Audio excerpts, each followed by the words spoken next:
If you're wondering which laptops for developers are worth your money, stick around. After we run through each product, I'll give you my personal take. Would I buy it or would I skip it? No fluff, just my honest opinion. Let's get into it. Asus ExpertBook P5P5045. This thing is a workhorse with a battery that just won't quit, lasting over 15 hours on a single charge. And they even let you upgrade the solid-state drive, which is a nice touch. But trying to open the bottom panel feels like trying to solve a Rubik's Cube in the dark. And the multi-core performance is a bit like a student who's great at essays, but bombs the math test. Would I buy it? Yes, for a developer who needs a reliable, long-lasting machine for coding on the go and isn't doing anything too crazy with multi-threading, the upgradability and battery life make it a solid choice. Asus ROG Alex Zephyrus G16 2025. This beast packs a punch with its Intel Core Ultra 9 processor and NVIDIA GeForce RTX 5080 graphics, all wrapped up in a sleek, lightweight package with a stunning 2.5K OLED display that has a 240 Hz refresh rate. However, for the price of a small car, the performance doesn't always justify the cost, and the keyboard feels as lackluster as a Monday morning meeting. Would I buy it? Maybe, if you have money to burn and want a laptop that can handle intense gaming and development tasks, but that keyboard might make your fingers want to go on strike. Dell Precision 5690. This mobile workstation is an absolute unit, boasting a gorgeous 4K OLED touchscreen, an Intel Core Ultra 9 processor, and an NVIDIA RTX 2008 generation graphics card that can handle pretty much anything you throw at it.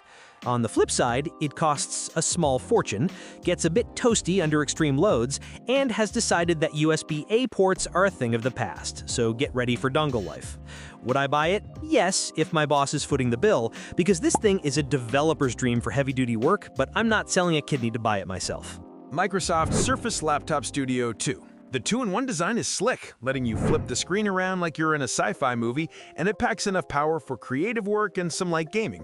Plus, they finally added a USB-A port. But the screen's color accuracy isn't top-notch for serious design work, and the battery life is so short it makes a mayfly's lifespan look generous, clocking in at just over 7 hours.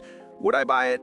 Maybe if you're a developer who also dabbles in digital art and needs that flexible design, but be prepared to hug a power outlet like it's your long-lost lover. HP OmniBook Ultra Flip 14. This little convertible is super portable with a beautiful OLED screen and a battery that lasts about 10 hours, making it great for working from a coffee shop and looking fancy with its 4K webcam.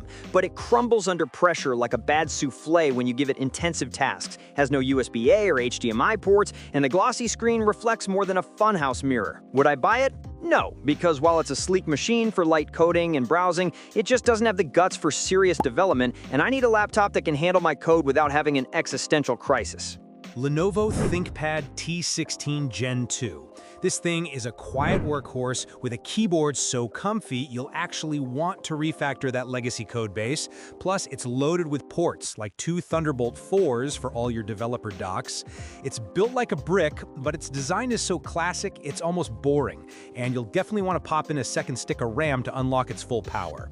Would I buy it? Yes, it's a reliable beast for coding marathons, as long as I get the bigger battery because the standard one barely lasts through a single compile. Lenovo Yoga Pro 9i. This laptop packs a serious punch with its Intel Core Ultra 9 processor, making it a beast for heavy tasks. And it has a gorgeous, sharp 16-inch screen that's amazing to stare at for hours. But dear lord, the battery life is a joke, lasting only about 6 hours on a good day. And the fans scream bloody murder when you push it, so forget about coding in a quiet library. Would I buy it? Maybe, if I was permanently plugged into a wall and wore noise-canceling headphones. Because that raw power is tempting, but it's less of a laptop and more of a portable desktop. Asus VivoBook 16 M1605. Here we have a budget-friendly option with a decent full-size keyboard and a nice 16:10 display, which feels pretty good for the price point. The problem is, its single USB-C port can't output video, which for a developer wanting multiple monitors is like buying a sports car without a steering wheel. It's a baffling, deal-breaking decision. Would I buy it? No, because not being able to easily connect to an external monitor via USB-C is a cardinal sin for any serious developer's work. Dell Pro 16 Plus PB16250. This machine handles regular work and productivity tasks without breaking a sweat, making it seem like a decent, if incredibly boring business laptop for churning out code. However, it completely freaks out and fails graphical benchmark tests that other laptops handle easily, suggesting it has some weird issues under the hood that I wouldn't want to discover mid-project. Would I buy it? No. The mysterious graphics failures are a huge red flag. I don't have time for a laptop that might have a breakdown when I try to run anything more demanding than a text editor. HP ZBook Power G11A. This thing is an absolute monster, built for serious professional work like AI development and 3D modeling, with options for insane amounts of RAM and storage, up to 64 gigabytes and 8 terabytes respectively. It's so powerful it makes the other laptops look like children's toys, but it's also total overkill and probably costs a fortune if you're just a web or app developer who doesn't need to render the next Pixar movie. Would I buy it? Maybe, if my company was paying for it and I wanted to flex on everyone by compiling my entire operating system in 5 seconds flat. HP EliteBook Ultra G1Q. This thing has a battery life that lasts for an eternity. Seriously, we're talking a whopping 26 hours, so you can code from a mountaintop without a charger. But the screen is so basic, it makes vanilla ice cream look exotic. The Snapdragon X Elite processor is zippy for most things, but with only 16 gigabytes of RAM and a standard IPS screen, it feels a bit like putting a sports car engine in a family sedan. Would I buy it? Maybe, if my life depended on never seeing a power outlet again, but my eyes would be pretty bored. Asus ProArt P16. This beast is a developer's dream, with enough processing power to compile your code, and probably the entire internet at the same time. Plus, a keyboard so comfy, you'll want to write a novel on it. However, the battery life is so short, you'll need to be surgically attached to a wall socket, and it gets hotter and louder than a drive-in with a sore throat when you push it hard. Would I buy it? No, I prefer my lap to be a comfortable temperature, not a frying pan. Lenovo ThinkPad P1 Gen 7. With an Intel Core Ultra 9 and an NVIDIA RTX 4070, this machine is an absolute powerhouse for coding and 3D rendering, and it's built like a tank that could survive the apocalypse.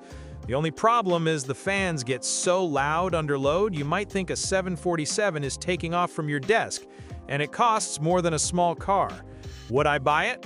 Yes, if I worked at an airport and could write off the price as a business expense, because the performance is just that good. Samsung Galaxy Book 5 Pro 360. This laptop is ridiculously fast with its Intel Core Ultra processor and boasts a battery that just won't quit, lasting over 10 to 14 hours, which is perfect for those marathon coding sessions. But they put the touchpad off-center because of the number pad, so using it feels like you're constantly trying to type while leaning to one side, which is just weird. Would I buy it? Yes. The performance and battery are amazing, and I guess I could just get used to living my life at a slight angle. Dell XPS 169640. Dell really tried to make a Windows MacBook Pro here, and damn, it's a beautiful machine with a stunning 4K OLED screen that will make your code look like a work of art. But while it looks premium, the performance doesn't quite beat a real MacBook, and the fan noise can be annoying when you're deep in thought. Would I buy it? No. If I'm spending this much for a MacBook experience, I'll just get the real thing and deal with macOS. Apple MacBook Air M4. This thing is so light and quiet you'll forget it's even on, which is perfect for coding in a monastery or just ignoring your family in pace. And the battery lasts for what feels like an eternity. But with only 2 USB-C ports, I hope you love dongles, because you're about to enter a very committed and expensive relationship with them just to plug in a monitor and a hard drive at the same time. Would I buy it? Yes, if my main job was writing code on a beach and I valued silence and a crisp screen over the ability to plug in more than 2 things at once. Apple MacBook Pro M4. The M4 chip in this beast plows through code compilations like a hot knife through butter, and the battery life is so long you might actually forget how to use a power outlet. However, it's basically the same body as last year's model, and the webcam is still stuck at 1080p video, so your face will be crystal clear in meetings, but not that crystal clear, you know? Would I buy it? Maybe. The 120Hz screen is smoother than a dolphin in a tub of KY jelly, and the extra ports are a godsend, but It's a lot of cash for power that most developers won't even tickle. HP ZBook Fury 16 G11. This isn't a laptop, it's a portable server with a 24-core Intel i9 processor and a graphics card that could probably render the Matrix in real time, making it total overkill for 99% of developers. It will handle absolutely any task you throw at it without breaking a sweat, but it's the kind of machine you get when your company has unlimited in the budget and you need to compensate for something. Would I buy it? No, unless I was a data scientist trying to simulate the Big Bang or a 3D artist designing a new planet. Because for writing code, this is like using a sledgehammer to crack a nut. Lenovo ThinkPad X1 Carbon Gen 13. This thing is so freakishly light you'll have to check your bag twice to make sure you didn't leave it at the coffee shop. And the legendary ThinkPad keyboard feels like typing on a cloud. It's a bit awkward that the new Lunar Lake chip can actually be slower in some multi-core tests than the previous generations, which feels like you paid for an upgrade and got a side grade. Would I buy it? Yes, this is the perfect machine for a developer who lives out of a suitcase and hates dongles with the fire of 1,000 suns thanks to its awesome port selection. Lenovo ThinkPad P14s Gen 5. Finally, a modern laptop with upgradable RAM. A feature so rare it's like spotting a unicorn. And the fans are impressively quiet even when you're pushing the hardware. That quiet comes at a price though, as the central processing unit can hit a toasty 100 degrees Celsius, which means it doubles as a very expensive lap warmer that might just set your pants on fire. Would I buy it? Maybe, if I needed a portable workstation for running lots of virtual machines and I wasn't scared of third-degree burns on my thighs. Thanks for watching. I hope this video helped you pick the laptops for developers for you. If you have any questions, drop a comment below. Links to all of these products mentioned in this video will be in the description.